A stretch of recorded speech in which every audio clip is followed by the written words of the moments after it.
van a anunciar una nueva fase de la cuarentena. Pero básicamente tras 50 días de cuarentena dura, entre comillas, al menos en los papeles, tras 50 días para muchos sectores, sobre todo económicos, de cierre total, se viene una etapa de flexibilización, moderada, lenta. Ahora vamos a contar las características en la Ciudad de Buenos Aires y sobre todo en el Gran Buenos Aires. Pero la idea básica es esta: se flexibiliza para que no se rompa. A diferencia de ese viejo lema radical que viene de los tiempos de Alem, que se rompa pero que no se doble, acá es al contrario. La idea es tener alguna flexibilidad que se está viendo incluso en la calle, para que no se rompa el eje principal de la política sanitaria, que es el aislamiento social. Es decir, si el gobierno quería continuar, digamos, como hasta ahora, veía que el desborde se producía efectivamente en la realidad, y lo que están tratando de hacer es una sintonía fina muy complicada, entre cómo continúa desde el punto de vista sanitario la cuarentena y cómo empieza a liberarse distintos sectores económicos. Porque efectivamente lo que estamos viendo en la Argentina es cuanto mejor, peor. Es decir, cuanto mejor anduvo la cuarentena, peor los indicadores económicos. Es decir, hay un derrumbe histórico de la economía que, a diferencia de lo que ocurre con las economías europeas, con Estados Unidos o incluso con Brasil, viene de 2 años de una recesión muy dura, tal vez una de las más prolongadas de la historia.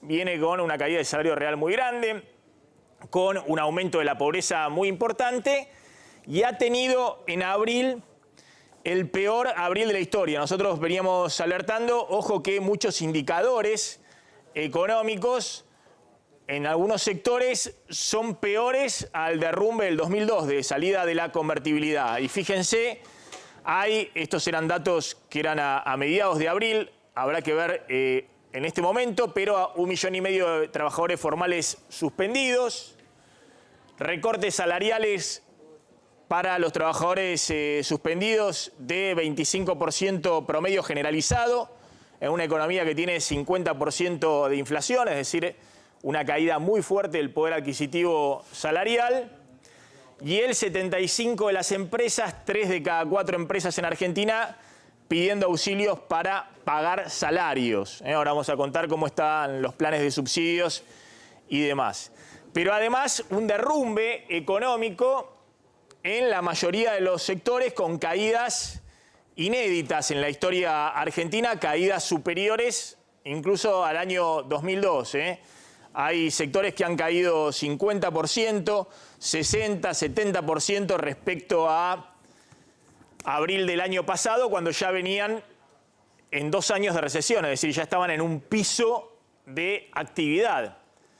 Y hay otros sectores que directamente han tenido prácticamente facturación cero, ruptura de la cadena de pagos en la mayoría de los sectores, cheques rechazados, la imposibilidad de cubrir las obligaciones de toda la cadena productiva, básicamente porque se cayó también el sector comercial, es decir, la venta final, y sectores con facturación cero, concesionarias de autos, inmobiliarias, shopping, cines, espectáculos, hoteles, restaurantes, algunos al 10, 20%, pero muchos con facturación cero, comercios no esenciales, todo el sector de electrodomésticos, electrónica, línea blanca. En la Argentina siempre se habló del voto cuota, ¿no? El voto de los bienes durables. Cuando los bienes durables andan más o menos bien, el humor social obviamente mejora.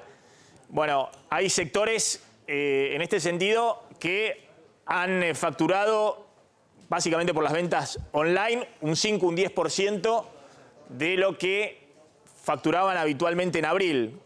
Y hay un derrumbe también en estos sectores, la construcción privada lo mismo.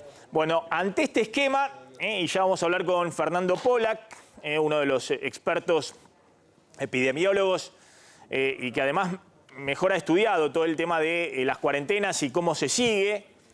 Y además quiero hablar con él un poco también lo que se está haciendo desde la Fundación Gates, ¿no? De Bill Gates, que está también contando un poco cómo viene la investigación en el tema de las vacunas, porque de eso va a depender mucho el horizonte que haya en términos de cuarentenas en el mundo, no solamente en la Argentina.